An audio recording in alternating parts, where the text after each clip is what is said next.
Assalamualaikum warahmatullahi wabarakatuh. Selamat malam, salam sejahtera bagi kita semua. Salam, Om Swastiastu, Namo Buddhaya, salam kebajikan.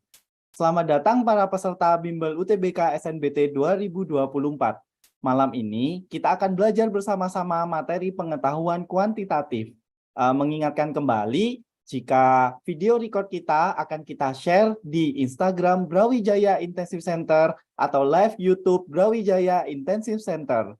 Nah, sekarang kita akan mulai untuk materi pengetahuan kuantitatifnya bersama Mbak Kokom. Oke, untuk Mbak Kokom dipersilahkan.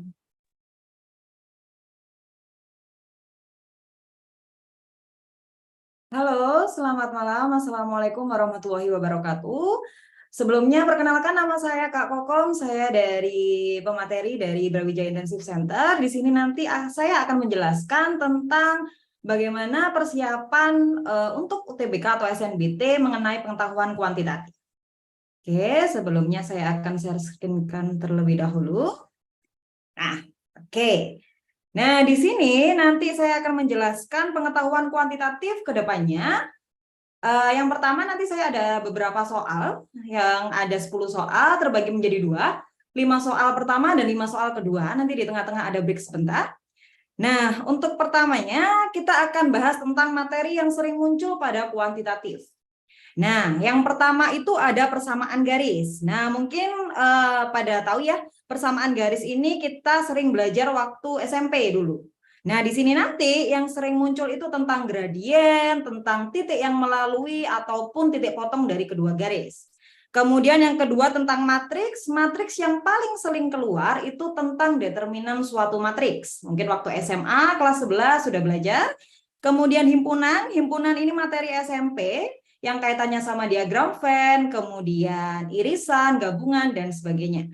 Kemudian aljabar di sini lebih ke soal cerita. Jadi nanti akan diberikan soal cerita, kita disuruh menentukan bagaimana kalimat matematikanya dan penyelesaiannya seperti apa.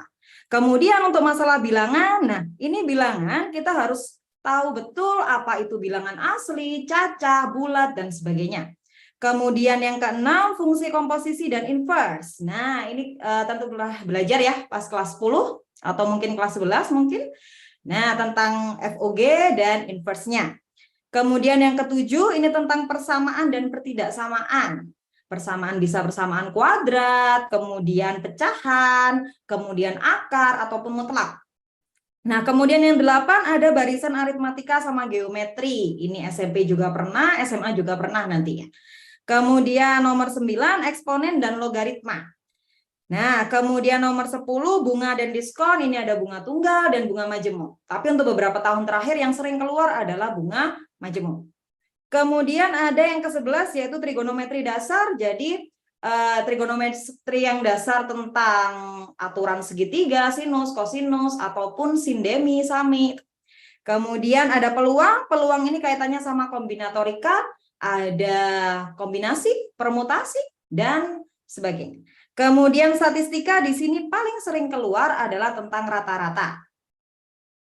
Nah, kemudian yang 14 di sini tentang geometri dan ini paling sering muncul itu tentang sifat bangun datar, baik itu bagaimana sifat persegi, belah ketupat, kemudian bangun ruang ini tentang kubus, balok, atau panjang rusuknya, diagonalnya. Kemudian untuk sudut, ini sering kali muncul yaitu tentang bagaimana kita menentukan sudut yang tidak diketahui. Nah, nomor 15 ini juga paling sering persamaan dan fungsi kuadrat. Nah, nanti di pengetahuan kuantitatif berdasarkan tahun kemarin ya, yang terakhir kali muncul itu jumlah soalnya ada 15 soal yang diberikan waktu 20 menit. Jadi kecepatan untuk mengerjakannya satu soal mantepnya 1 menit gitu, pasnya 1 menit agar tidak ada waktu yang untuk buru-buru gitu. Mungkin untuk 5 menitnya bisa untuk ngecek lagi gitu. Jadi targetnya satu soal itu adalah 1 menit. Nah, kemudian tipe-tipe soal yang keluar di kuantitatif ini, yang pertama adalah pilihan ganda. Jadi nanti sama seperti biasanya waktu kalian ujian, ini ada A, B, C, D, E, nanti kalian akan menentukan mana yang paling benar. Kemudian nomor 2, Nah, nomor 2 itu menentukan pernyataan. Jadi nanti ada berbagai pernyataan. Bisa 1, 2, 3, kemudian nanti bisa 1, 2, 3, 4. Nah, ada 2 tipe seperti itu. Kemudian yang ketiga ini adalah syarat kecukupan. Nah, mungkin ini yang belum pernah kita belajar waktu SMA. Jadi nanti ada 2 pernyataan, kita disuruh menentukan apakah pernyataan itu cukup atau tidak jika digunakan untuk menjawab pertanyaan yang ada. Kemudian yang nomor 4 ini perbandingan kuantitas P dan Q. Jadi nanti diberikan info atau diberikan pernyataan ya tentang P itu bagaimana, Q itu bagaimana, kemudian kita hitung, kemudian kita tentukan apakah dia sama dengan, apakah lebih dari, apakah kurang dari, atau mungkin tidak dapat ditentukan.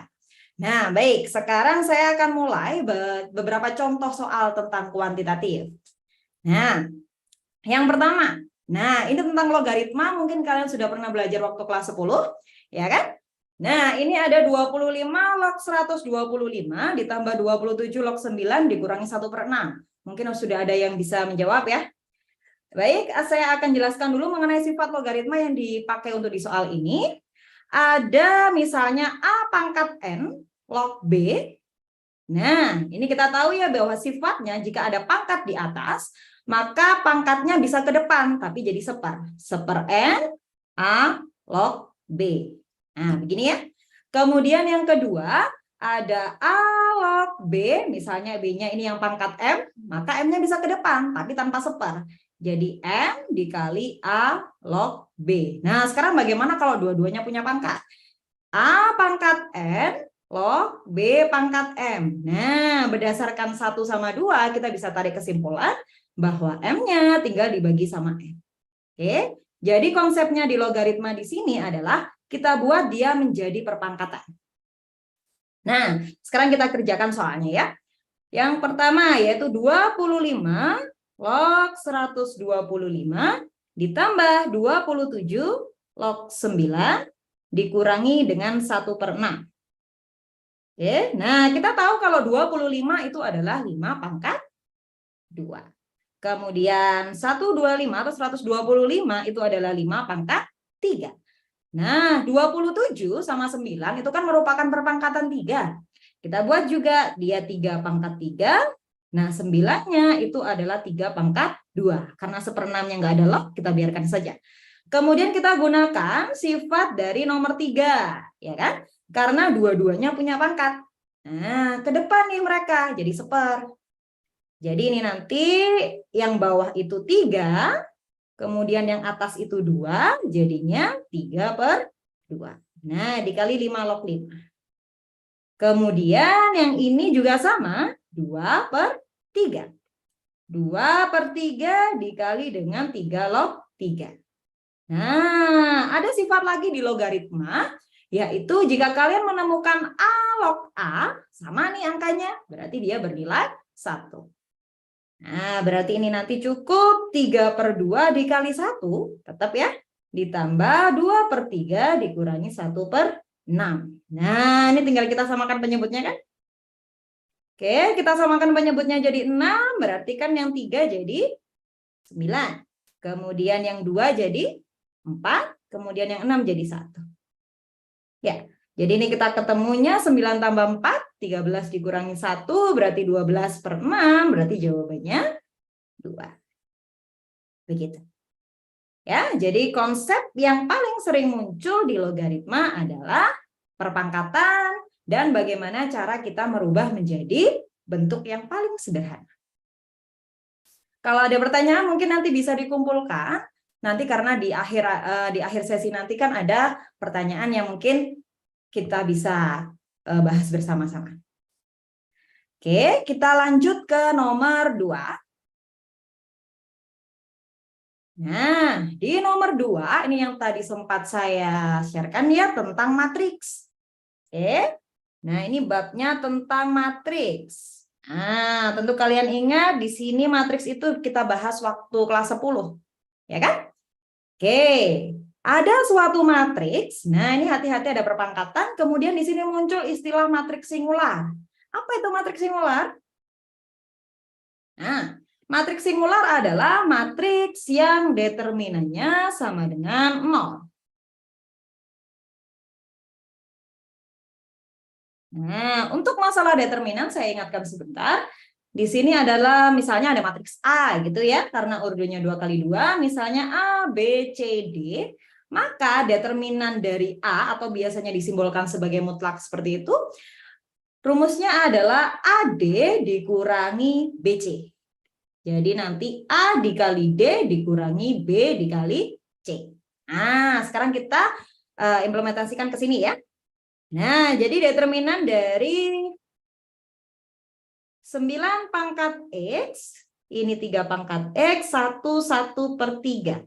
Nah, ini kan determinannya harus sama dengan 0, karena dia merupakan matriks singular. Nah, kita kerjakan sesuai dengan sifatnya. Determinan itu adalah AD dikurangi BC. Nah, berarti nanti kan 9 pangkat X dikali 1/3 dikurangi 3 pangkat X kali 1. Ya kan? Nah, di sini kita bisa tahu kalau dia merupakan perpangkatan 3. Nah, 9 itu kan 3 pangkat 2. 3 pangkat 2X. Nah, 1/3 itu merupakan 3 pangkat negatif 1 karena seper. Nah, karena di sini sama dengan 0, kita buat aja dia pindah ke kanan. Jadi sama dengan 3 pangkat X. Nah, sifat eksponen. Kalau dikali itu kan pangkatnya ditambah. Jadi 3 pangkat 2X dikurangi 1 sama dengan 3 pangkat X. Nah, ini kan mudah ya. Tinggal kita coret, berarti 2X min 1 sama dengan X. 2X min 1 sama dengan X, berarti kan kita pindah X sama dengan 1. Nah, sudah dapat nih X sama dengan 1. Kita ke pertanyaannya. Pertanyaannya adalah determinan dari ini. Nah, kan tinggal kita masuk ini 1 ke sini. Oke, kita hitung determinannya. 2 pangkat 1 kurangi 1, ini 1, ini 1, ini 3. Nah, berarti kan determinannya sama seperti tadi ya. Ini dikalikan ke sana, dikurangi 1 kali 1. Oke. Ini adalah 2 pangkat 0. Seperti yang kita tahu 2 pangkat 0 itu sama dengan 1. Berarti 1 dikalikan 3 sama dengan 3 dikurangi 1 kali 1 sama dengan 1. Sehingga determinannya sama dengan 2. Nah, seperti itu. Ini matriks ya. Jadi matriks itu yang paling sering hampir tiap tahun yang keluar itu adalah tentang determinan. Jadi mungkin tentang matriks singular. Jadi kita harus tahu determinannya itu sama dengan 0. Atau mungkin di dalam matriksnya ini muncul perpangkatan atau muncul logaritma. Jadi di dalamnya ini unsur-unsurnya tidak selalu angka. Jadi bisa aljabar, bisa variabel, bisa logaritma, ataupun eksponen seperti ini. Oke? Nah, selanjutnya kita akan bahas yang nomor 3. Nah, nomor 3. Ini yang paling sering kan jadi momok ya biasanya ya. Nah, ini tentang trigonometri. Nah, tapi perlu diingat, karena PK ini kan pengetahuan kuantitatif jadi dasar ya. Jadi trigonometrinya itu yang dasar saja. Jadi ya, mungkin waktu belajar itu pas kelas 10. Jadi trigonometri yang kelas 10 yang perlu dikuasai untuk menjawab PK. Nah, suatu segitiga ABC siku-siku di titik B. Oke, kita buat nih segitiganya. Segitiga siku-siku. Siku-sikunya ada di B. Nah, berarti kan di sini B, di sini A, di sini C. Oke? Kemudian diketahui bahwa cos C itu sama dengan akar 13/7. Nah, kita perlu ingatkan lagi jika ada suatu segitiga seperti ini, siku-siku di sini ya. Kemudian ada theta nih di sini misalnya. Nah, ini adalah depan sudut. Ini adalah samping sudut, ini adalah miringnya. Oke, kita ingatkan lagi ya. Ada sin theta. Sin theta itu adalah depan per miring. Kemudian ada cos theta. Cos theta itu adalah samping per miring. Kemudian ada tan theta. Tan theta itu adalah depan per samping. Nah, ini perlu kalian pas. Oke. Nah, kita gunakan untuk menjawab nomor 3 ini. Diketahui cos C itu sama dengan akar 13/7. Cos C sama dengan akar 13/7. Berdasarkan rumus cos, berarti kan samping dari sudut C adalah akar 13, kemudian miringnya adalah 7. Ya. Nah, di sini ada C, berarti sampingnya adalah sebelah sini ya, karena samping dari sudut, kemudian miringnya adalah 7. Nah, kemudian untuk mencari AB, kita cukup menggunakan Pitagoras. Ya kan? Berarti nanti AB adalah akar dari miring kuadrat dikurangi samping ya, samping kuadrat. Nah, berarti ini nanti 7 kuadrat dikurangi akar 13 kuadrat. Oke. Nah, 7 kuadrat adalah 49, kemudian akar 13 kuadrat 13. Sehingga kita dapatkan akar 36 yaitu 6. Nah, baru kita cek pernyataan ini. Nah, ini yang saya beritahu tadi bahwa pernyataannya itu ada 4, kemudian kita disuruh menentukan mana yang benar. Oke, kita cek dulu nomor 1. Nomor 1, diketahui bahwa sin A. Oke, kita cek ya. Sin tadi adalah depan per miring. A-nya kan di sini. Berarti depannya adalah akar 13, miringnya adalah 7. Berarti ini akar 13 per 7. Nah, berarti kan pernyataan 1 benar. Kemudian yang kedua, cos A. Oke, cos tadi adalah samping per miring. A-nya di sini, berarti sampingnya adalah 6, miringnya adalah 7. Berarti 6 per 7. Oke, betul berarti ya. Kemudian yang ketiga diketahui tan A. Oke, kita cek. Tan itu adalah depan per samping. Nah, A-nya di sini berarti depannya akar 13, miringnya adalah, depannya akar 13, sampingnya adalah 6. Berarti ini akar 13 per 6. Oke. Kemudian yang keempat itu ada tan C. Nah, tan C. Sama seperti tadi ya, tan itu adalah depan per samping. Berarti tan C depannya adalah 6, kemudian sampingnya adalah akar 13. 6 per akar 13. Nah, berarti nomor 3 benar, nomor 4 juga benar. Berarti jawaban yang tepat adalah semuanya benar. Oke, ini untuk materi trigonometri. Nah, hati-hati biasanya soal tentang segitiga siku-siku ini, kalian perhatikan juga untuk syarat dari kuadrannya. Karena di sini lancip, ya kan? Kalau lancip kan berarti kuadran 1. Nah, itu dipelajari lagi, berarti semuanya positif. Nanti kalau misalnya ada kuadran 2 atau 3, nah berarti plus minusnya, positif negatifnya, itu tergantung kuadran yang diketahui. Oke? Nah, selanjutnya kita bahas ke bab selanjutnya. Ini ada ini ada fungsi. Fungsi yang menggunakan kuadrat. Oke, persamaan kuadrat ya. Nah, ini fungsi. Oke, nah, kemudian lebih hati-hati lagi jika kalian menemukan kuadrat ya. Oke, di sini diketahui bahwa fx kuadrat itu sama dengan x kuadrat min X min 5. Oke, ini yang diketahui ya. Jadi kita buat dulu. Nah, maaf, sebentar. Kurang cantik ya. Ini ya. Oke. Nah, sekarang ini yang tadi. Jadi tipenya itu ada P, ada Q. Kemudian kita hitung nilai P dan Q-nya. Kita tentukan apakah dia lebih dari, kurang dari, sama dengan, atau tidak dapat ditentukan. Oke, caranya begini. Kita lihat nih P. P apa? P adalah nilai FK untuk K sama dengan 4. Jadi kan yang ditanyakan untuk P itu FK. Hanya 4. Gitu kan? Nah, tapi hati-hati di sini. Ini kan X kuadrat. Ini 4. X kuadrat yang sama dengan 4. Itu kita cek dulu.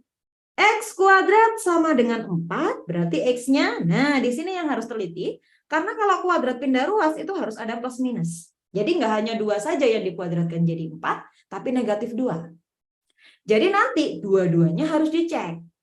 Oke, jadi nanti nilai P itu ada 2. Untuk yang X sama dengan 2, berarti nilai dari F4 adalah 2 kuadrat min 2 dikurangi 5. Oke, 4 dikurangi 2 dikurangi 5. Berarti ini negatif 3. Kemudian X sama dengan negatif 2. Nah, berarti ini nanti kan F-nya dimasukkan 4, tapi X-nya kita pakai min 2. Jadi min 2 kuadrat min 2 dikurangi 5. Jadi di sini nanti 4 ditambah 2 dikurangi 5. Nah, ini 6 kurangi 5, 1. Ternyata untuk nilai X kuadrat sama dengan 4, nilai P-nya itu ada 2. Nah, ini dua-duanya harus dibandingkan. Oke, kita lihat. PQ, oke. Untuk nilai P yang pertama adalah min 3. Kita bandingkan dengan Q yang min 3 juga. Berarti ini kesimpulannya kan P sama dengan Q. Kemudian untuk P yang kedua nilainya adalah 1. Berarti ini 1, ini negatif 3. Ternyata P-nya lebih dari Q. Nah, jika ada dua jawaban seperti ini, maka jawabannya adalah tidak dapat ditentukan. Karena dia tidak konsisten. Untuk P yang sama dengan min 3, dia sama dengan. Untuk P yang sama dengan 1, dia lebih dari. Nah, berarti kan di situ ada kerancuan ya. Ada ambigu nih pakai yang mana. Nah, berarti itu tidak dapat ditentukan. Kecuali misalnya untuk yang min 3 nilainya kurang dari, untuk yang 1 juga kurang dari, berarti kalian pilih yang kurang dari. Jadi harus dua-duanya dicek. Kalau jawabannya sama ya sudah itu, tapi kalau jawabannya berbeda berarti tidak dapat ditentukan. Nah, ini harus hati-hati untuk tipe soal yang P dengan Q. Harus lebih teliti mengenai sifat dari plus minus, sifat dari kuadrat, dan kalau ada lebih dari satu kemungkinan, itu harus dicek dua-duanya. Oke? Oke, kita lanjut ya. Selanjutnya, di sini ada nomor 5. Oke, kita lihat. Nah, ini yang tiap tahun pasti ada, yaitu tentang persamaan garis. Mungkin kalian dulu pas SMP kelas 8, coba buka-buka lagi materinya tentang persamaan garis. Ya, tentang gradien, titik potong, kemudian titik potong sumbu X, sumbu Y, nah seperti itu. Oke, saya bahas tentang persamaan garis sebentar, di sini di nomor 5.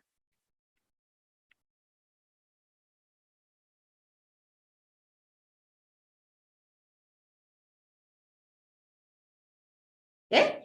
Nah, di sini di nomor 5 diketahui garis mana saja yang memenuhi sebagai garis G sehingga ada garis K dan garis L, kemudian garis G ini berpotongan di satu titik. Ibaratnya begini nih kalau digambarkan. Ada garis K, anggap aja ini K ya. Kemudian ada garis L. Nah, ternyata soalnya tuh minta ada garis lagi, yaitu garis G. Nah, sehingga mereka itu berpotongan di satu titik. Nah, ini yang dimaksud. Oke, nah di sini kan tidak diketahui titik potongnya itu seperti apa. Nah, kita cari dulu. Karena K sama L itu kan diketahui nih persamaan garisnya. Nyari titik potong dari dua garis itu tinggal dieliminasi. Ya kan? Jadi, mencari titik potong, ini berlaku untuk semuanya ya, nggak hanya garis juga. Bisa garis, bisa kurva, bisa persamaan fungsi kuadrat gitu. Titik potong itu tinggal pakai eliminasi atau substitusi atau bisa juga dengan Y1 sama dengan Y2 kalau persamaannya sudah dalam bentuk Y sama dengan. Nah, ini kan persamaannya yang pertama yang K itu kan X ditambah 2Y sama dengan 3. 2X min Y sama dengan 1. Nah, tinggal kita eliminasi saja. Ya kan? Yang atas tinggal kita kalikan. Misalnya kita mau nyari X-nya, Y-nya dulu deh. Berarti X-nya kan yang hilang. Berarti atas kali 2, bawah kali 1. Nah, ini pada bisa semua kan? Ini materi SMP. Kita kalikan 2, berarti kan ini 2X ditambah 4Y sama dengan 6. Kemudian yang bawah dikali 1 kan tetap. Min Y sama dengan 1. Oke, kita kurangi. Ya kan? Nah, X-nya kan sudah habis nih, sudah mati dia. Nah, kemudian 4Y dikurangi min Y. Berarti kan jadi 5Y. Kemudian 6 dikurangi 1 berarti jadi 5. Nah, sehingga kita dapat Y-nya sama dengan 1. Oke. Sudah nih Y-nya sama dengan 1. Kok jelek ya? Bentar. Biar rapi ya. Nah, Y sama dengan 1 nih. Udah dapat Y-nya sama dengan 1, kita substitusi. Bebas kemana? Yang penting yang paling gampang aja menurut kalian. Misalnya yang bawah ya, Mbak ambil yang bawah. 2X dikurangi 1 sama dengan 1, karena Y-nya tadi 1 ya. Ini 2X sama dengan min 1 pindah jadi 2, ya kan? Berarti X-nya juga sama dengan 1. Ternyata sama. X-nya 1, Y-nya 1. Nah, kita berarti sudah dapat nih. Ternyata titik yang merupakan titik potong itu 1,1. Nah, kita cek aja. Di sini kita substitusi 1,1. Sesuai nggak ya? Gitu. Coba persamaan pertama nih. 5X dikurangi 2Y sama dengan 3. Coba kita 1,1. 5 kali 1 dikurangi 2 kali 1. 5 dikurangi 2. 3 ternyata. Ya sudah, berarti dia benar. Artinya dia melalui titik tersebut. Kemudian yang kedua. Yang kedua, X ditambah Y sama dengan 2. Berarti X-nya 1, Y-nya 1. Sama dengan 2. Benar juga. Berarti dia merupakan titik yang dilalui juga. Kemudian nomor 3. Nomor 3, 2X ditambah 3Y sama dengan 5. Nah, kita masukin lagi. 2 kali 1 tambah 3 kali 1. 2 tambah 3, 5. Nah, ternyata juga benar. Nanti kalau misalnya kalian ketemu nih 2 tambah 3 tapi di sini 4, ya berarti dia salah. Karena dia bukan titik yang dilalui. Oke? Nah, berarti ini semua benar. Nah, ini tentang persamaan garis ya. Dan jangan lupa belajar tentang gradien, kemudian sejajar, bagaimana garis yang sejajar, bagaimana garis yang tegak lurus, seperti itu. Karena pernah keluar tuh yang seperti itu. Oke, nah sekarang kita sudah ke 5 soal ya, 1-5 sudah kakak bahas. Kita break sebentar, kembali ke admin, nanti kita lanjutkan lagi di nomor 6-10. Oke.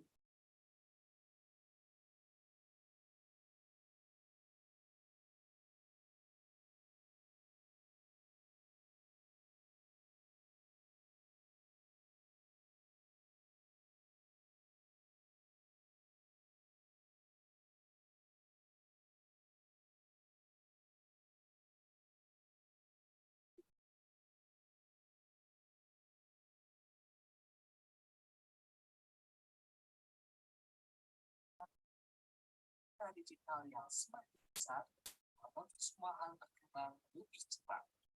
Begitu juga ilmu pengetahuan dalam dunia pendidikan yang harus lebih cepat.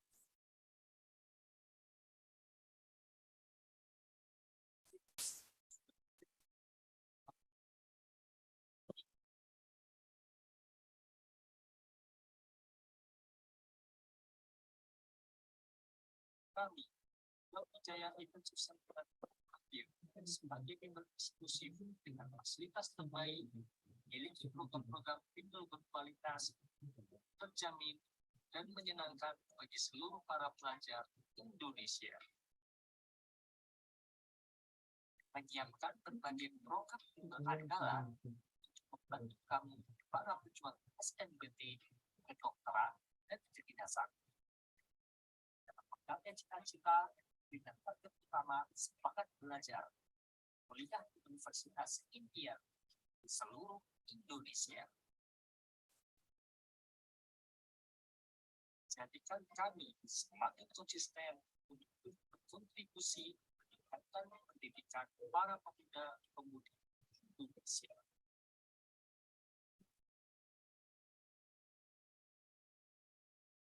Our commitment terus berusaha menyokong semangat para pelajar sebagai jaminan kita mencapai impian.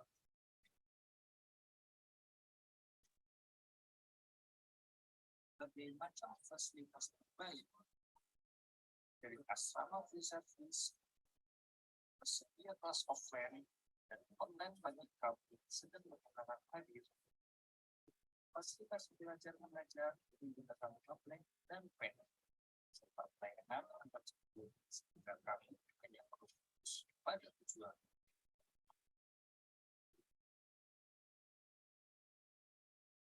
Kami terus-menerus menjaga kepercayaan dengan para siswa, orang tua, dan para alumni bimbel bergizi dari tahun ke tahun untuk mendukung kami mencapai visi dan menjawab tantangan kami hadapi.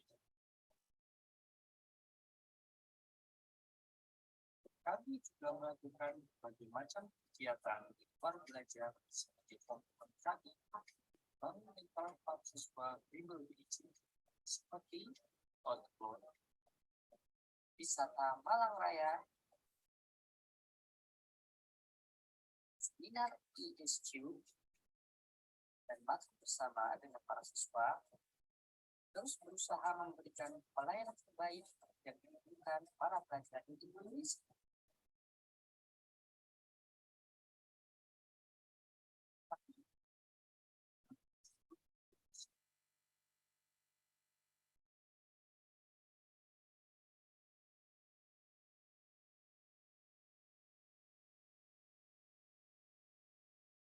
Oke. Sudah.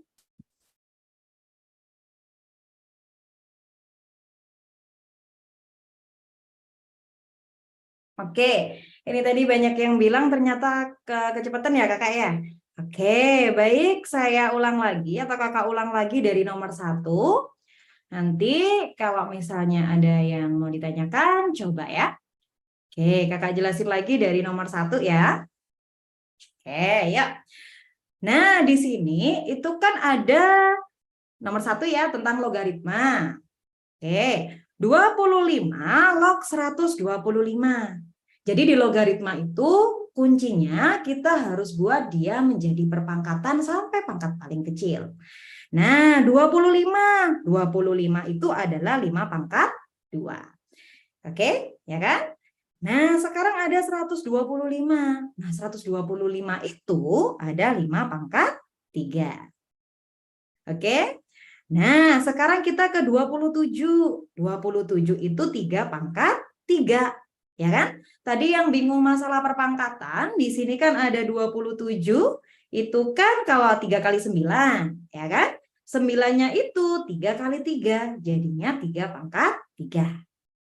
Oke, dijawab ya yang tadi ya. Ini 9 kan 3 kali 3, berarti 3 pangkat 2.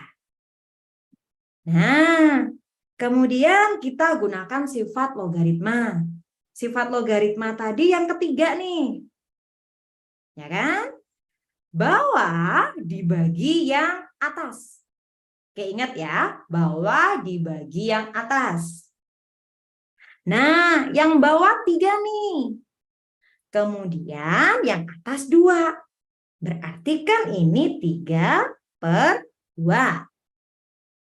Oke, sisanya 5 log 5. Nah, sekarang yang ini. Bawahnya 2, atasnya 3, berarti 2/3. Sisanya 3 log 3. Nah, kan ada sifat logaritma nih. A log A itu sama dengan 1. Jadi yang 5 log 5 ini kita ganti 1. 3 log 3 kita ganti 1. Berarti 3/2 dikali 1 kan tetap 3/2. 2/3 dikali 1 tetap 2/3. Kemudian dikurangi 1/6.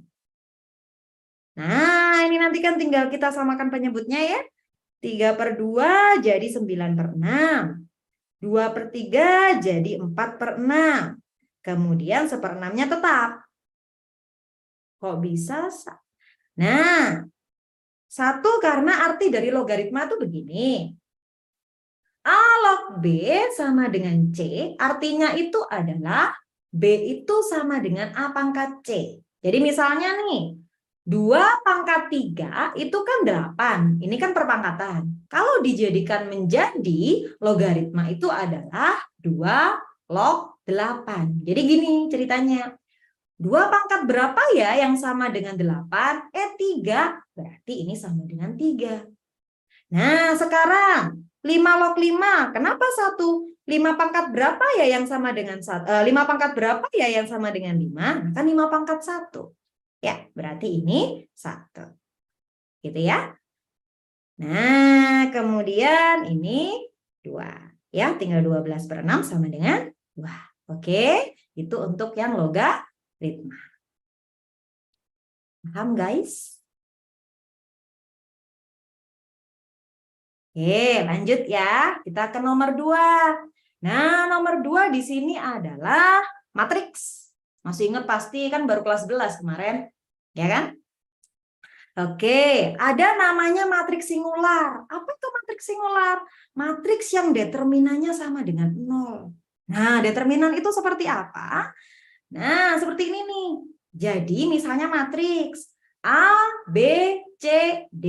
Jadi determinan itu adalah A dikali D dikurangi B dikali C. Gitu. Oke? Nah, jadi nanti 9 pangkat X dikali 1/3. Ya kan? Ini kan sama kayak yang hijau. Nah, A kali D. Kemudian yang ungu. Nah, ini. Berarti nanti 9 pangkat X dikalikan 1/3. Jadinya ini kan. Kemudian 3 pangkat X dikalikan 1. Jadinya ini. Selanjutnya. Nah, kita jadikan perpangkatan. 9 pangkat X. 9 nih, tadi kan sudah. 9 itu adalah 3 pangkat 2. Nah, kalau ada X-nya di sini tinggal ditambahin aja. Jadi 3 pangkat 2X. Kemudian 1/3. 1/3 itu adalah 3 pangkat min 1. Ingat sifat eksponen. Kalau pangkatnya di bawah, berarti dia bisa naik jadi pangkat negatif. Oke.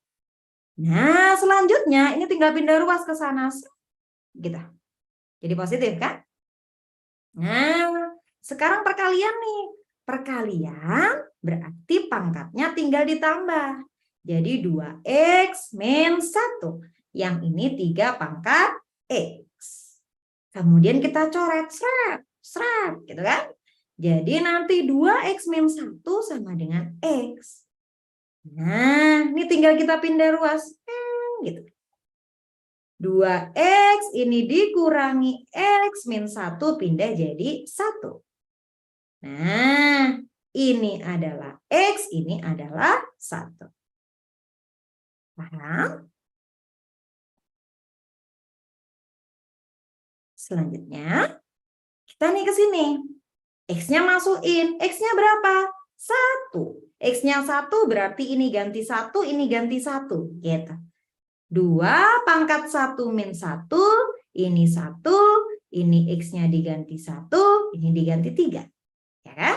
Yang ditanyakan determinan, sama seperti tadi, AD min BC. Berarti 2 pangkat 0, 2 pangkat 0 itu kan 1. 1 dikalikan 3. 3. Dikurangi 1 dikalikan 1. 1. Nah, 3 kurangi 1 berarti sama dengan 2. Oke, paham? Yang ini matriks.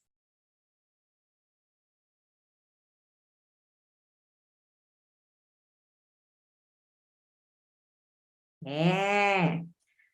Nah, 3 pangkat 2X. Oke, nah ini. 9 pangkat X. 9 itu kan 3 pangkat 2. Ya kan? 3 pangkat 2. Maaf. Oh, enggak bentuk. Nah, gini. 3 pangkat 2. Ternyata dipangkatin lagi sama X. Nah, kalau ada pangkat sama pangkat itu dikali. Jadinya 2X. Itu ya, dari 9-nya. Karena 9 adalah 3 pangkat 2.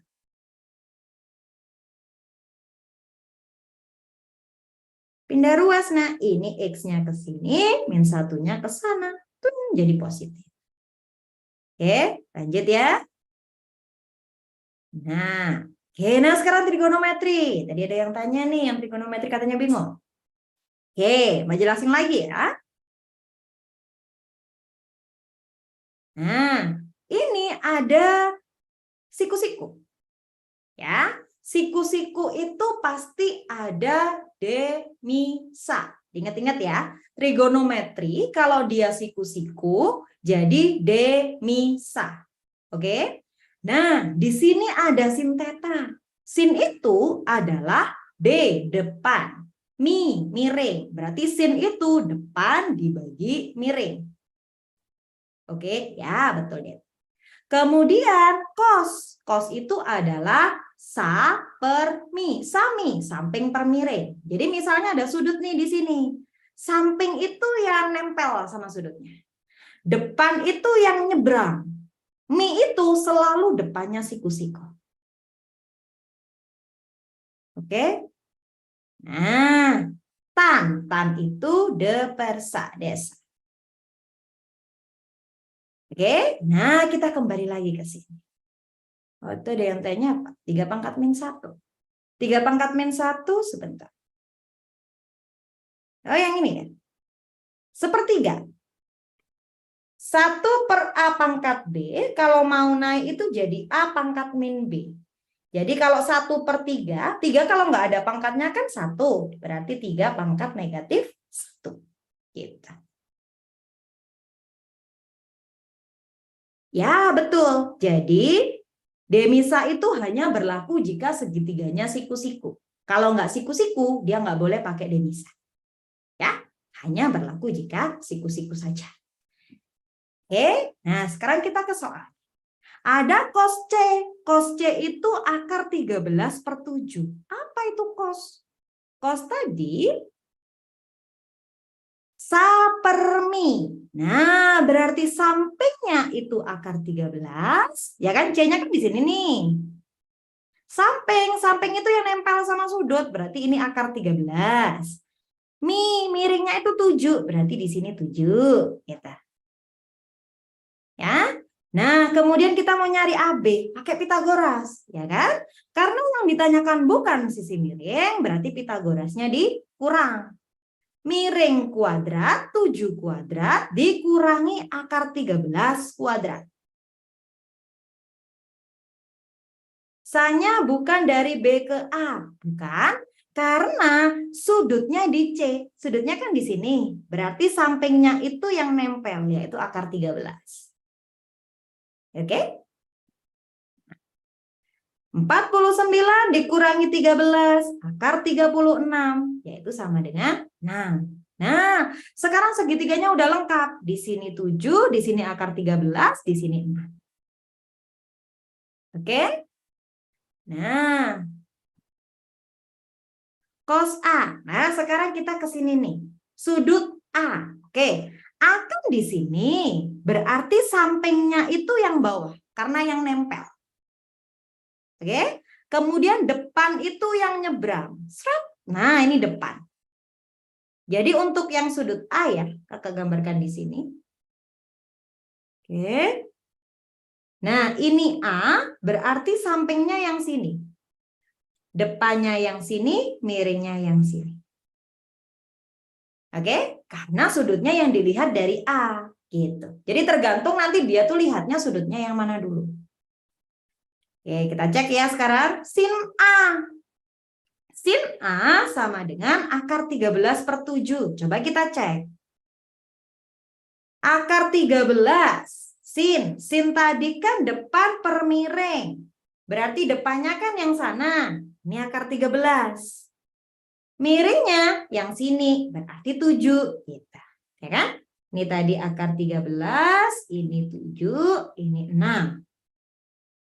Oke. Nah, selanjutnya berarti kan benar nih yang satu.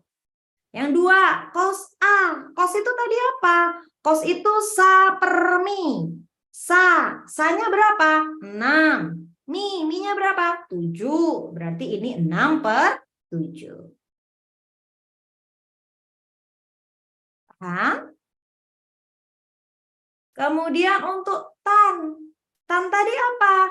Tan itu depan per samping. Berarti depannya akar 13. Sampingnya adalah 6. Berarti akar 13 per 6.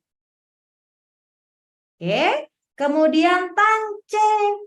C itu apa? Oh, berarti lihatnya dari sini sekarang. Karena C yang diminta.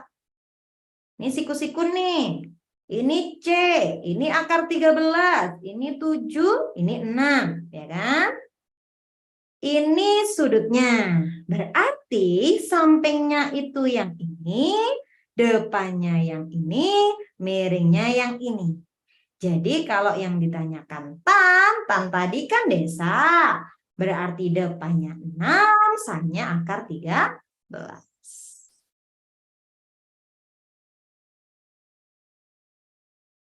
Tan B. Nah, kalau tan B itu kan siku-siku. Kalau siku-siku kan sudah ada sudutnya. Ya kan? 90 derajat siku-siku. Kalau sin dia 1, ya kan? Kalau cos dia 0, kalau tan dia tidak terdefinisi. Gitu.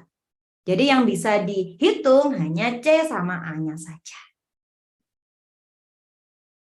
BC akar 13 karena diketahui di soal, di sini akar 13/7. Ya. Oke, nah ini trigonometri. Paham? Oke, sekarang kita lanjut ke fungsi. Ya, ini fungsi nih. Suatu fungsi didefinisikan sebagai berikut.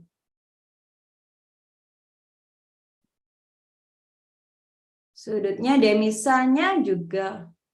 Ya, kalau sudutnya berubah posisinya, misalnya di sini. Nah, berarti demisanya berubah. Ya.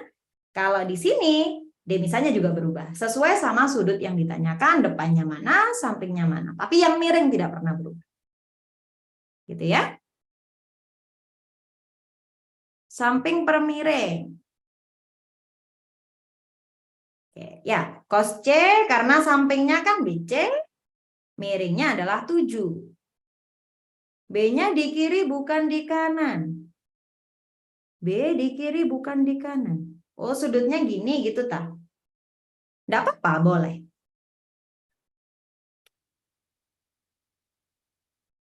Ya.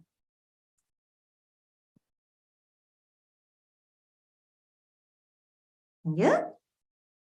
Ya, itu di-record ya, nanti bisa di-share di Instagram nanti. Nah, kita lanjut ke fungsi ya.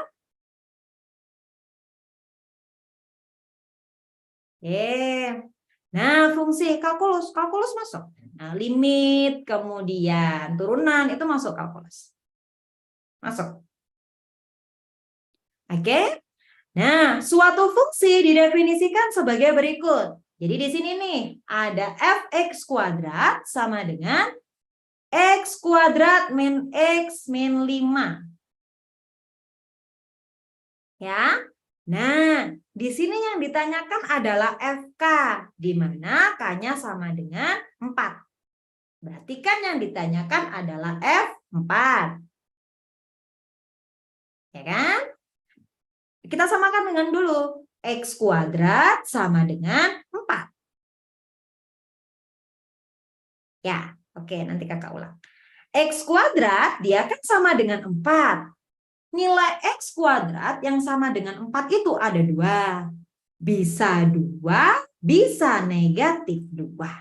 Karena kalau 2 kuadrat kan 4, min 2 dikuadratkan juga 4. Jadi nilai X kuadrat yang sama dengan 4 itu ada 2 nilai. Oke? Nah, sekarang kalau X-nya sama dengan 2. Kita masukin sekarang. Berarti X kuadratnya kan 4 nih. X kuadratnya adalah 2 kuadrat karena X-nya 2. Kemudian dikurangi X. X-nya 2. Kemudian dikurangi 5. Nah, kita hitung. 4 dikurangi 2 dikurangi 5. Maaf.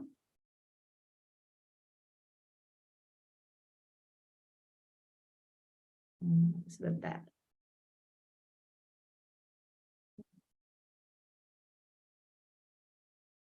Oke, nah ini ya.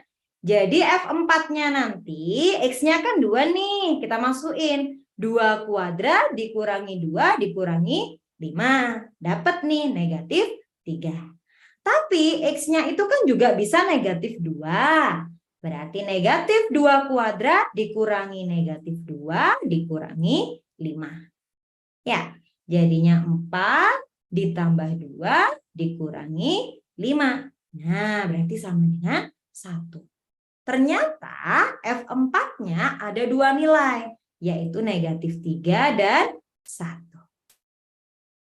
Nah, sehingga nilai FK-nya kan ada 2, yaitu -3 sama 1. Ketika dibandingkan dengan Q, ternyata bisa sama dengan, bisa lebih dari. Gitu. Nah, makanya tidak bisa ditentukan, karena bisa lebih dari, bisa sama dengan. Nilai. Kalau misalkan udah diketahui kemungkinan jawabannya ada 2, tanpa dicek, dihitung lebih lanjut, apakah udah pasti kalau jawabannya nggak bisa ditentukan? Belum tentu. Jadi kalau jawabannya ada 2, coba kita cek. Ya, bisa jadi ketika kita masukkan X-nya 2, ketika kita masukkan -2, hasilnya sama. Nah, berarti kan itu masih bisa.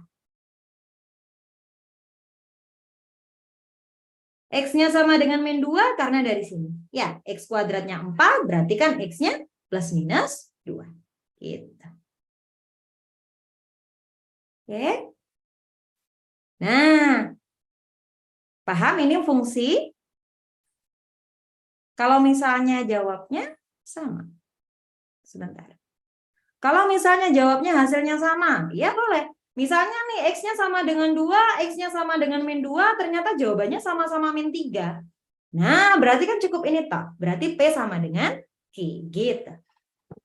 Jadi kalau misalnya ada 2 atau lebih, tetap dihitung. Kalau beda, ya berarti tidak dapat ditentukan. Tapi kalau sama, ya berarti bisa dijawab. Bisa sama dengan, bisa lebih dari.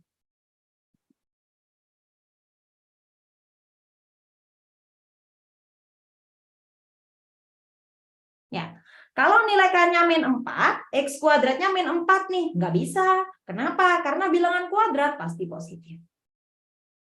Ya? Paham?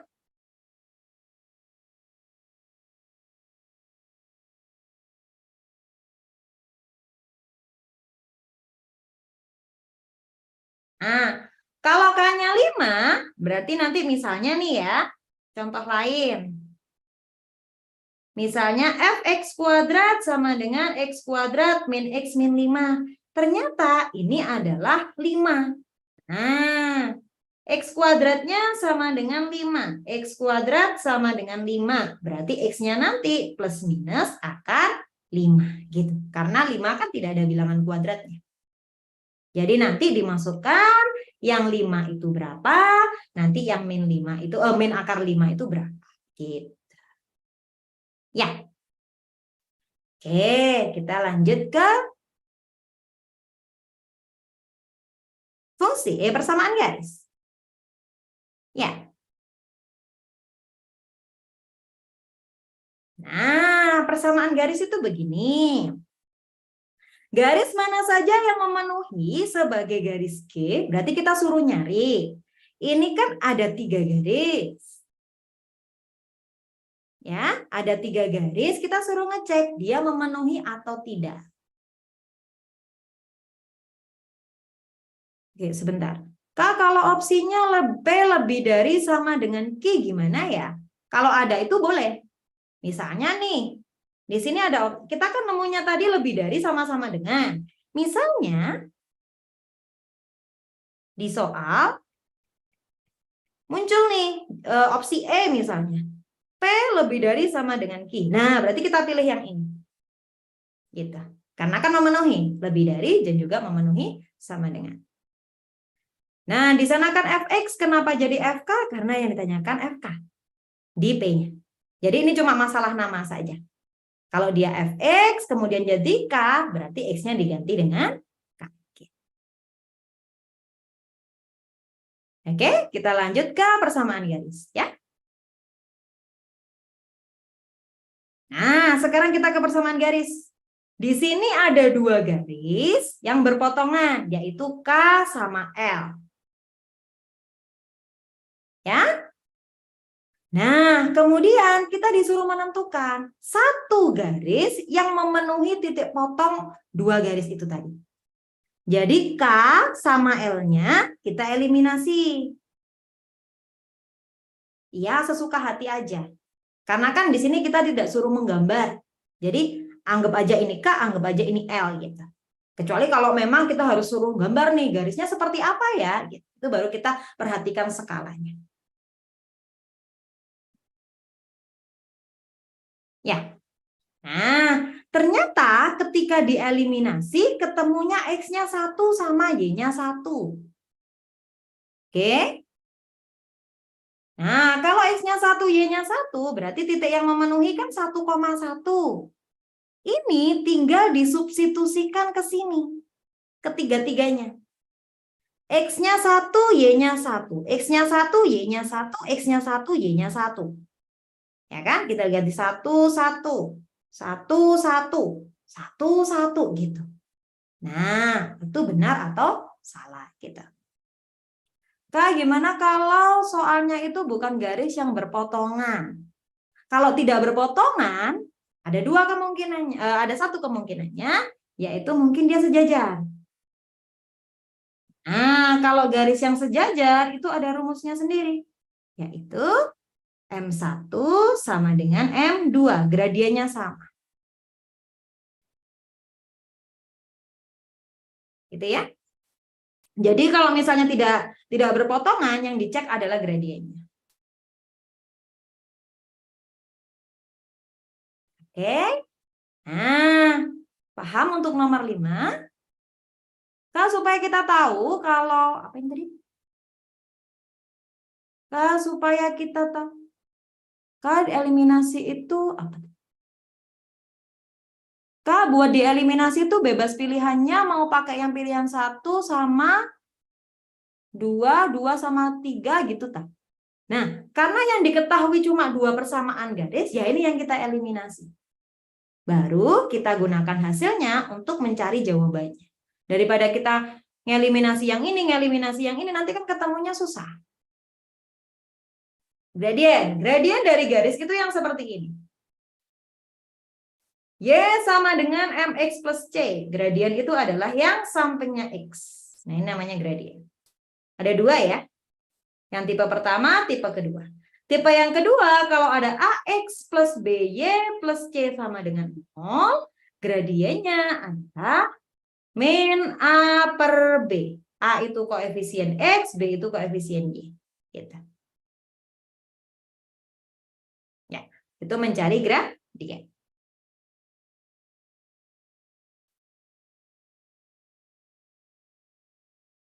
Nah, dikali 1 sama 2 biar sama X-nya. X-nya ini kan 1, ini 2. Berarti ini perlu kita kali 2, perlu kita kali 1 agar bisa dieliminasi. Biar nanti bisa dicari nilainya. Oke. Paham nomor 5?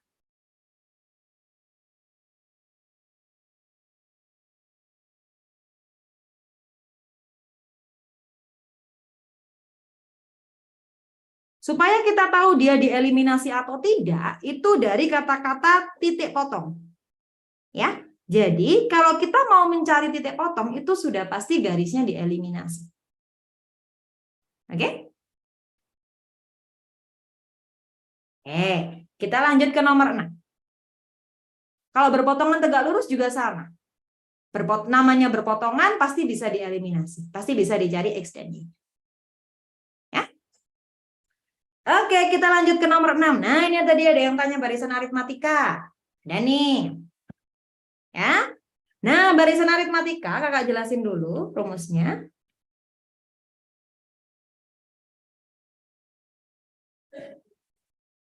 Nah, barisan aritmatika itu adalah U1 suku pertama, suku kedua, suku ketiga, suku keempat, dan seterusnya sampai suku ke N, gitu kan?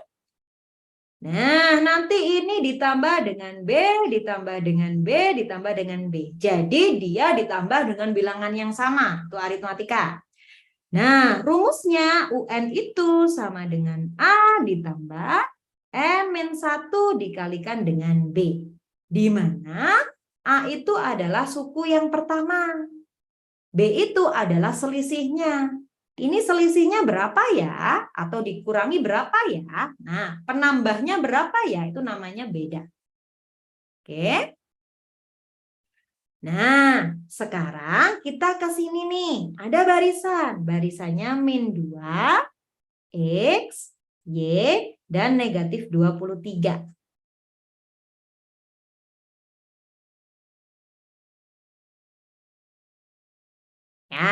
Nah, sekarang nih. Kalau pakai rumus kan ini agak lama. Ya kan? Nah, sekarang kita coba.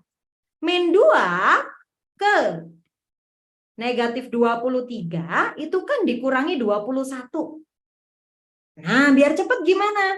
Ini ada berapa? 1, 2, 3. Ada 3. Berarti min 21-nya kita bagi dengan 3. Berarti masing-masing negatif 7. Gitu. Jadi kita nggak perlu rumus. Sehingga dari sini kita tahu. Nanti ini min 2. X-nya min 2 dikurangi 7. Min 9. Min 9 dikurangi 7. Min 16. Min 16 dikurangi 7, min 23. Jadi tanpa perlu rumusnya kita dapat ini X-nya, ini Y-nya. Gitu.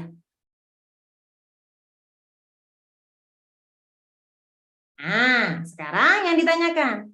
U6 ditambah U9 sama dengan U10 ditambah dengan UK. Nah, ini kan tinggal kita lanjutin aja kan? Ya, ini dikurangi 7, berarti kan min 30. Ya kan? Min 37, gitu kan? Kemudian nah ini kalau kita hitung satu-satu kan agak lama. Nah, jadi U6-nya berdasarkan rumus ini, berarti U6 itu kan A ditambah 5B. U9 berarti A plus 8B, karena kan dikurangi 1. N-1, 6 kurangi 1, 5. Ini 9 dikurangi 1, 8. Nah kan? U10-nya A plus 9B. Nah, UK-nya kan kita nggak tahu. Nah, kita coret-coret aja biar cepat. Ya, ini coret. Kemudian ini 5B, 8B. Ini kan 13B. Ya, terus ini 9B. Pindah nih ke sini. Nah, berarti kan nanti A ditambah 4B. Nah, A ditambah 4B itu kan rumus dari suku ke-5. Ya kan? Ini adalah suku ke-5. Suku ke-5 itu rumusnya U5. Ya kan? Berarti nilai K-nya sama dengan 5. Jadi kalau yang ditanyakan X ditambah Y ditambah K. Nah, X-nya dapat min 9, Y-nya dapat min 16, K-nya dapat 5. Nah, min 9 ditambah min 16, min 25. Min 25 ditambah 5 adalah min 20. Oke, kok bisa min 21? Kok bisa min 21? Karena min 2 ke min 23. Itu kan jaraknya 21. Tapi negatif. 23 dikurangi 2? Ya. Tapi karena negatif, berarti negatif 23 dikurangi negatif 2. Nah, kan ini min 23 ditambah 2, berarti negatif 21. Ya. 5B dapat dari mana? Karena ini U6. U6 itu kan berarti misalnya nih di sini ya, ini kan rumusnya tadi ya. U6 berarti kan ini A ditambah 6 kurangi 1B. Nah, makanya jadi 5 gitu. Jadi ini masing-masing dikurangi 1. 6 kurangi 1, 5. 9 kurangi 1, 8. 10 kurangi 1, 9. Min 9 dapat dari mana? Karena ini negatif 2. Negatif 2 dikurangi 7. Berarti negatif 9. Min 7 dapat dari mana? Karena ini tadi kan jaraknya negatif 21. Min 21 dibagi 3. Karena kan jaraknya ada 3 tuh. 1, 2, 3. Berarti masing-masing negatif 7.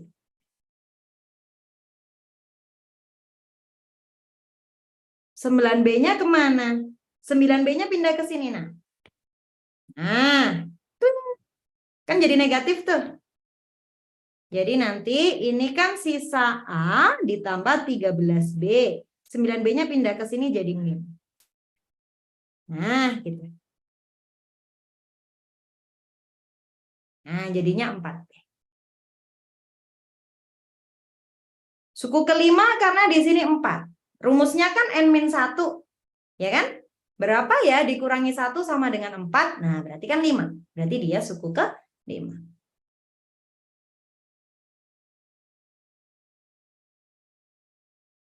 Karena di sini suku keduanya adalah X. Nah, berarti kan X-nya min 9. Y-nya min 16. Karena dikurangi 7, dikurangi 7.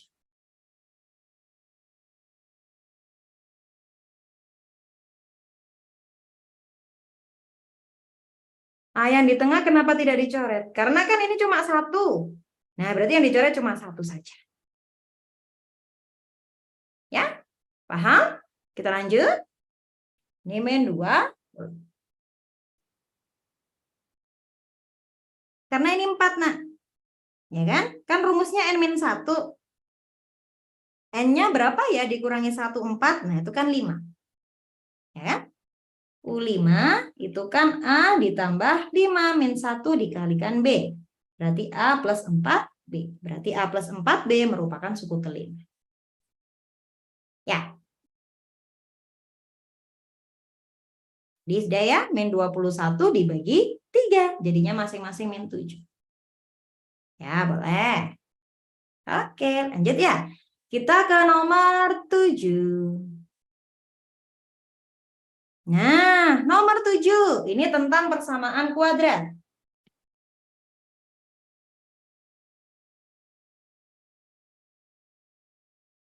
Ya, jadi diketahui GX sama dengan 2X min 3.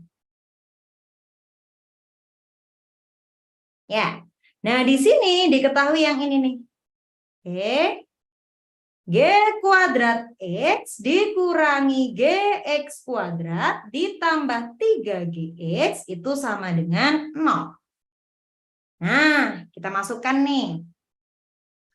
G kuadrat, berarti kan yang kuadrat G-nya. Karena G-nya 2X min 3, berarti ini 2X min 3 kuadrat. Dikurangi GX kuadrat. Berarti ini X-nya diganti dengan X kuadrat. 2X kuadrat min 3. Gitu. Ditambah 3 kali GX. GX-nya 2X min 3. Nah, sekarang kita tinggal kuadratin saja. 2X min 3 dikuadratkan. 2X min 3 dikuadratkan itu kan 2X min 3 dikalikan 2X min 3. Ya kan? Jadi kita kalikan pelangi saja. Ya. Jadi kita dapat 4X kuadrat. Ini kan min 6. Ini juga min 6. Berarti kan min 12. Kemudian min 3 dikali min 3 berarti itu plus 9. Nah, ini tinggal kita kalikan masuk. Berarti kan negatif 2X kuadrat min sama min jadi plus 3. Ini juga sama. 3-nya kalikan masuk. Berarti 6X min 9. Nah, gitu ya. Oke, 4X kuadrat dikurangi 2X kuadrat. Nah, itu kan 2X kuadrat. Kemudian min 12X ditambah 6X. Itu min 6X. Nah, ini ada positif 9 sama negatif 9. Itu kan habis. Berarti sisa plus 3. Nah, sekarang ada rumus di persamaan kuadrat. AX kuadrat plus BX plus C sama dengan 0. Mereka tuh kan punya akar-akar. X1 ditambah X2 itu rumusnya adalah min B per A. X1 dikalikan X2 itu rumusnya adalah C per A. Nah, dari sini kan kita tahu nih A-nya 2, B-nya min 6, C-nya 3. Yang ditanyakan hasil kali dari akar-akarnya. Ikan X1 dikali X2. Rumusnya C per A. C-nya 3, A-nya 2. Berarti hasil kalinya adalah 3 per 2. Kenapa bisa plus 3? Nah, karena ini negatifnya yang dikalikan masuk. Negatif dikalikan 2 min 2X kuadrat. Negatif dikalikan min 3 berarti plus 3. Gitu.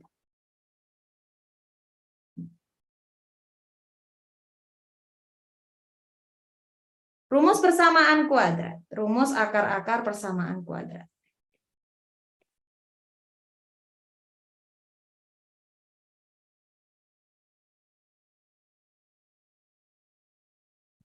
Oke?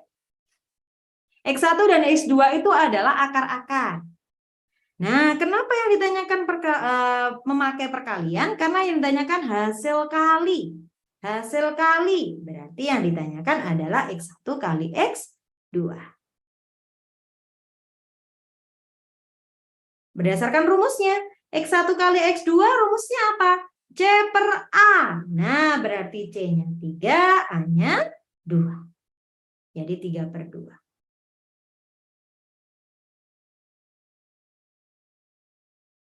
Paham?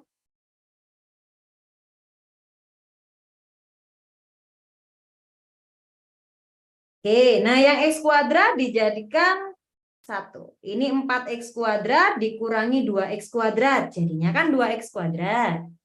Kemudian min 12X ditambah 6X. Itu kan min 6X. Kemudian plus 9 min 9. Habis. Berarti sisa plus 3. Gitu. Hasil bagi, berarti kalau hasil bagi itu harus dicari X1 sama X2-nya. Karena rumusnya itu hanya ada penjumlahan, perkalian, sama pengurangan. X1 min X2 itu rumusnya adalah akar D per A.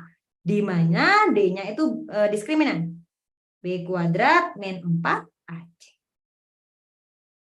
Nah, gitu. Ya, sama. G kuadrat itu sama dengan GX dikuadratkan. Betul. X1 sama X2 itu adalah akar-akar, sebutan untuk akar-akar. Jadi, kalau hasil kali dari akar-akar, akar-akar itu adalah X1 sama X2. Berarti hasil kalinya adalah X1 kali X2. Ya.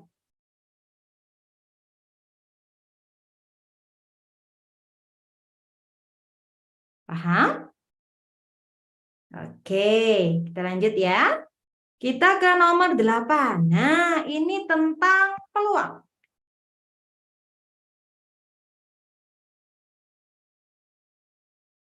Oke, di dalam sebuah kantong terdapat 5 merah dan 3 biru. Oke, kemudian kita lihat P-nya. Ini diambil 4 kelereng dari kantong tersebut. Ini diambil 4 kelereng. Gitu ya.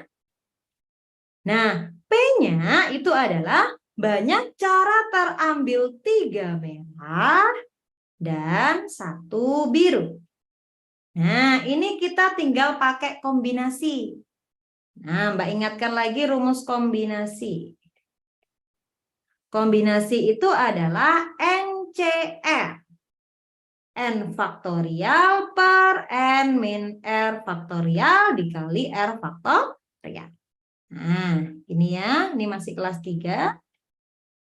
Ya kan?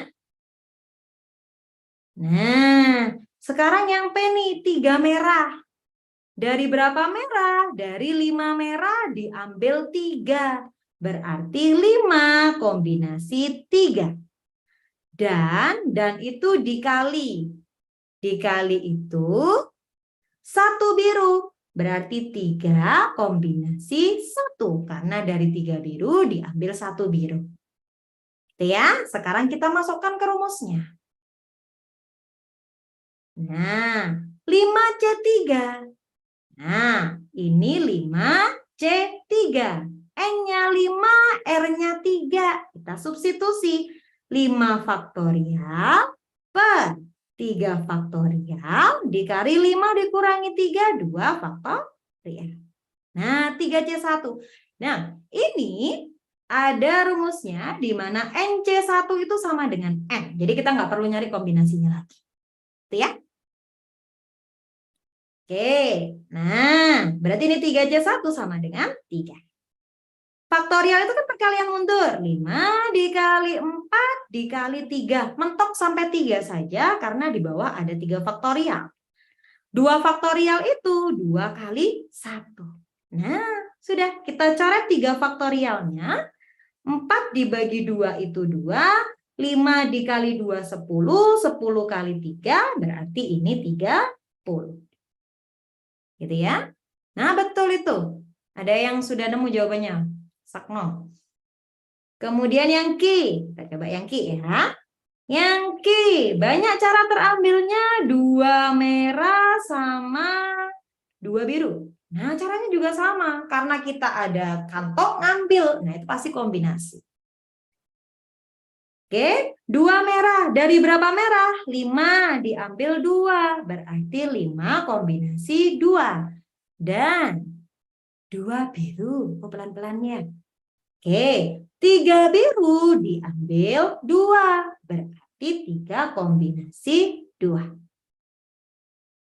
4-nya dari mana? Karena faktorial itu artinya perkalian mundur. Jadi misalnya Mbak punya nih 3 faktorial, artinya itu 3 kali 2 kali 1. 5 faktorial berarti artinya 5 kali 4 kali 3 kali 2 kali 1. Nah, karena 3, 2, 1, jadi nanti 5 kali 4 kali 3 faktorial. Gitu. Paham? Yang masalah faktorial?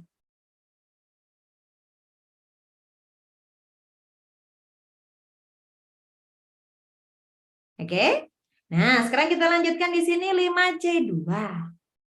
4-nya karena perkalian mundur. Nah, kan 5 faktorial tadi 5 dikali 4 dikali 3, 2, 1. Nah, 3, 2, 1-nya disingkat jadi 3 faktorial. Nah, kenapa berhenti di 3? Karena ternyata di bawah itu ada 3 faktorial. Ya. N itu adalah banyaknya, kakak tulis ini ya. N itu adalah total yang tersedia. Nah, R itu adalah yang diambil. Jadi totalnya berapa yang tersedia? 5. Diambilnya 2. Berarti 5 kombinasi 2. Ya. Nah, sekarang 5C2 sama seperti tadi. Berarti kan 5 faktorial per 2 faktorial dikali 3 faktorial. Ini N, ini R, ini N min R. 3. Ya, 30 betul. 3 faktorial juga sama. 3 faktorial per 2 faktorial dikurangi 1 faktorial. Coba kita buktikan ya. Ini 5 sama seperti tadi ya. 5 faktorial itu 5 kali 4 kali 3 faktorial. Per 2 itu kan 2 kali 1. Nah, ini juga sama. Berhenti di 3 faktorial. Kenapa? Karena bawahnya juga ada 3 faktorial. Kita coret. Twing, twing, kita. 2 sama 4, 2. Ya, 3 faktorial juga sama. Berarti 3 kali 2. Kenapa berhenti di 2? Karena di bawahnya ada 2. 1 faktorial, 1. Kita coret, seret, seret. Ya, ini 10, ini 3. Berarti jawabannya 30. Ya. Nah, 4 di soal tidak diapa-apakan. 4 di soal. Nah, 4 itu adalah jumlah kelereng yang diambil. Ternyata 4 ini terdiri dari 3 merah, 1 biru gitu. Jadi dari soalnya sudah dipecah terlebih dahulu. Nah, ini sebenarnya kalau kalian itu sering berlatih ya, ini cukup kok 30 detik gitu cukup. Karena kan ini tadi karena pelan-pelan jadinya agak lama. Ya kan? Jadi ini 5C3, ini 5 faktorial, 3 faktorial, 2 faktorial gitu. Ya, sebenarnya ini cukup untuk waktu 30 detik gitu. Ya. Paham?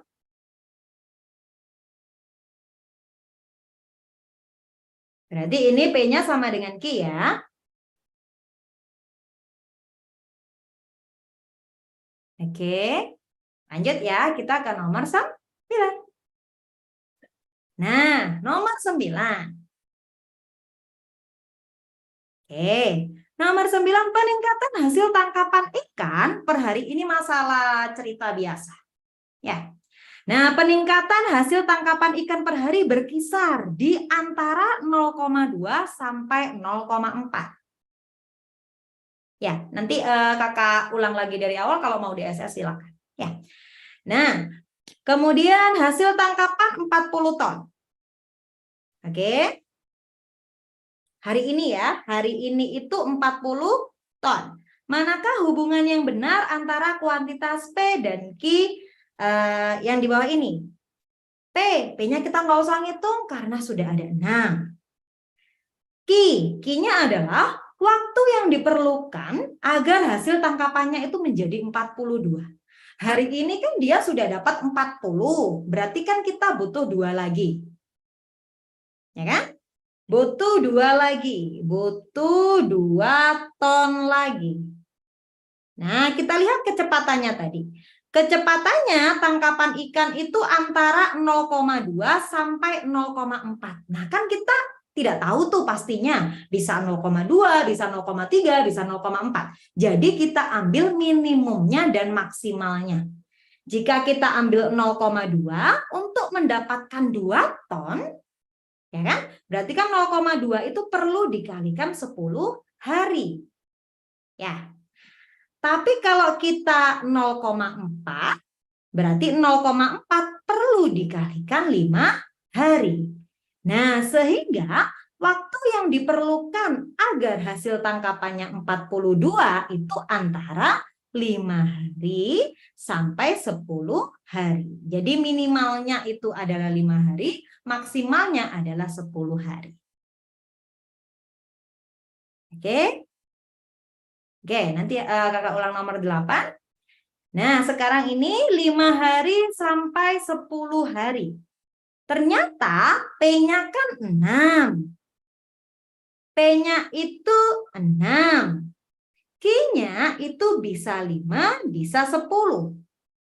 Kalau 5 berarti kan P-nya lebih dari Q.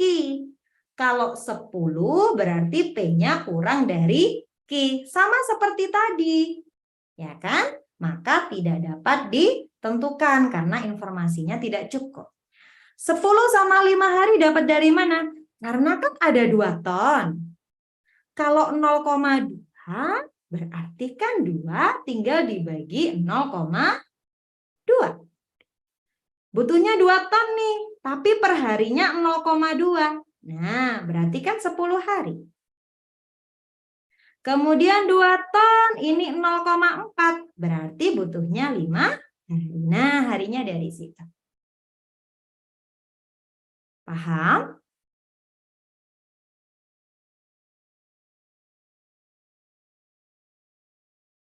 Oke. Itu ya, ini sama seperti tadi ya. Jadi kalau ada 2 jawaban, berarti tidak dapat ditentukan. Oke, lanjut. Kita ke nomor 10. Nah, ini sama seperti tadi tentang persamaan.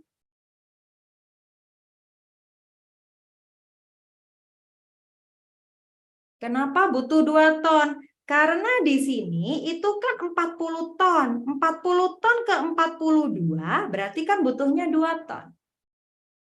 Di wangsit isinya A. Kenapa A? Enggak ya? Karena ini harinya bisa 5 hari, bisa 10 hari. Jadi tidak dapat ditentukan. Karena satunya itu kurang dari, satunya lebih dari. Jadi yang D. Kalau ini jelas misalnya 5 hari gitu. Nah, berarti P lebih dari Q. Karena di sini di antara, ya kan? Antara 0,2 sampai 0,4, berarti harus kita hitung dua-duanya. Oke, paham?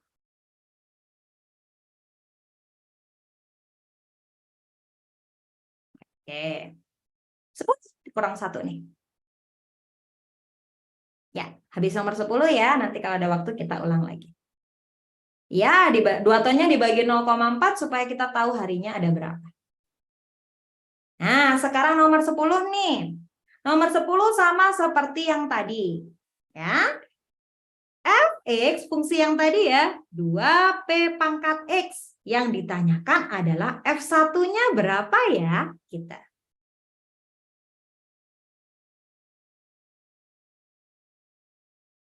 Ya, nanti kakak ulang ke belakang ya. Nah, sekarang kita ke nomor 1 ini 10 dulu. 1. F3. F3 sama dengan min 16. Ya, yang ditanyakan kan F1. Jadi nanti cukup atau tidak, ya. Kita masukkan Fx itu kan sama dengan 2P pangkat X. Nah, berarti nanti 2P X-nya diganti 3. Ya. P pangkat 3 sama dengan min 16 per 2. Berarti P pangkat 3 sama dengan negatif 8. Berapa pangkat 3 sama dengan negatif 8? Berarti P-nya sama dengan negatif 2. Nah, sehingga pertanyaan yang sama dengan F1, berarti kan X-nya kita ganti 1 nih. 2P pangkat 1. P-nya sudah dapat 2 kali min 2. Berarti hasilnya min 4. Nah, ternyata bisa terjawab. Berarti ini cukup. Gitu. Ini paham? Min 2-nya dari mana? Karena di akar pangkat 3.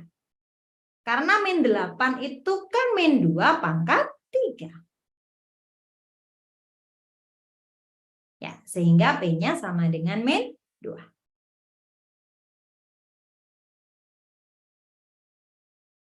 1 plus 3 sama dengan 16. Nah, 1 plus 3 sama dengan 16. F1-nya. Oke. F1 itu kan berarti X-nya diganti dengan 1. Berarti 2P pangkat 1. Nah, 2P pangkat 1, P-nya sudah ketemu min 2. Nah, berarti kan terjawab. Berarti cukup. Karena F1-nya bisa terjawab. Gitu. Karena F1 itu kan akan terjawab jika nilai P-nya diketahui. Ternyata dapat P-nya. Nah, berarti cukup. Contoh misalnya buat perbandingan yang nomor 2 nih. F2-nya sama dengan 8. Berarti kan kita cari P-nya dulu. 2P pangkat 2 sama dengan 8. Ya kan? X-nya diganti 2. P kuadrat sama dengan 8 dibagi 2. Berarti P kuadrat sama dengan 4. Ya kan? Ingat tadi, P itu kan kalau kuadrat harus ada plus minus. Jadi nanti P-nya ada 2.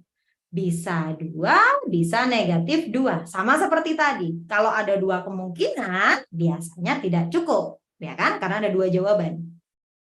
Kita cek nih sekarang. F1. Fx tadi kan sama dengan 2P pangkat X. Berarti F1-nya 2 pangkat P, 2 kali P pangkat 1.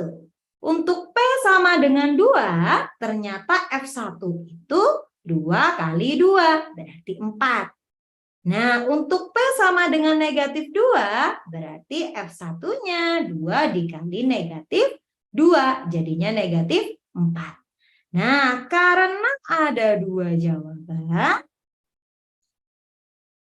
dan itu beda, ya kan? Dan berbeda, maka tidak cukup. Jadi jawaban harus tunggal. Harus tunggal. Gitu. Nah, berarti ini 1 cukup, 2 tidak cukup. Gitu. Kalau sama berarti cukup. Misalnya ketika kamu masukkan P-nya 2 sama min 2, jawabannya sama-sama 4. Nah, berarti itu cukup. Gitu. Oke, nomor 10 ada yang mau ditanyakan dulu?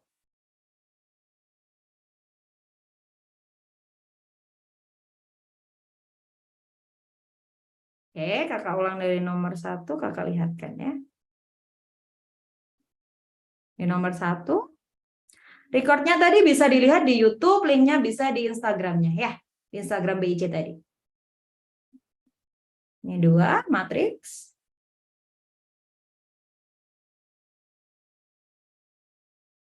Nomor 3. Nomor 4. Oh, kecepatan. Nomor 4. Nah, itu ada yang sudah. Atau mungkin nanti kan bisa dilihat di YouTube. 5.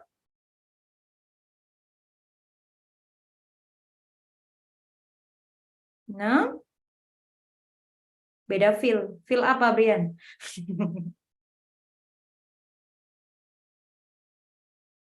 7. Oh, YouTube kah? Jadi kalau ada kuadrat itu pasti plus minus. Oke? Nah, oh ya, untuk kalau misalnya mau PDF, kalian bisa ikut ke bimbelnya Brawijaya Intensive Center ya. Jadi nanti banyak sekali soal-soal dan PDF yang bisa kalian akses ataupun penjelasan yang kalian dapatkan. Ya. Oke. Baik, karena sudah jam 8 dan waktunya sudah selesai, Mbak undur diri ya. Terima kasih, maaf kalau misalnya ada salah-salah kata, tinggal bisa lihat. Ya. Terima kasih. Oke, terima kasih banyak Mbak Kokom. Nah, gimana itu tadi belajar PK-nya? Udah jelas ya, tadi yang awal-awal kayak cepet banget, terus akhirnya sama Mbak Kokom pelan-pelan. Nah, oh iya, ini ada sekedar informasi buat teman-teman bahwasanya Bimbel BIC akan melanjutkan program pembahasan ini di promo program Monthly, yaitu kita belajarnya setiap hari Senin sampai hari Jumat pada tanggal 16 sampai 31 Oktober. Materi yang akan kita bahas yaitu tentang SNBT 2024. Kalian akan mendapatkan potongan biaya 99K jika daftar dengan format Bimbel UTBK SNBT _nama ke nomor Halo BIC 08 11 300 200. Pendaftaran sudah kita buka ya.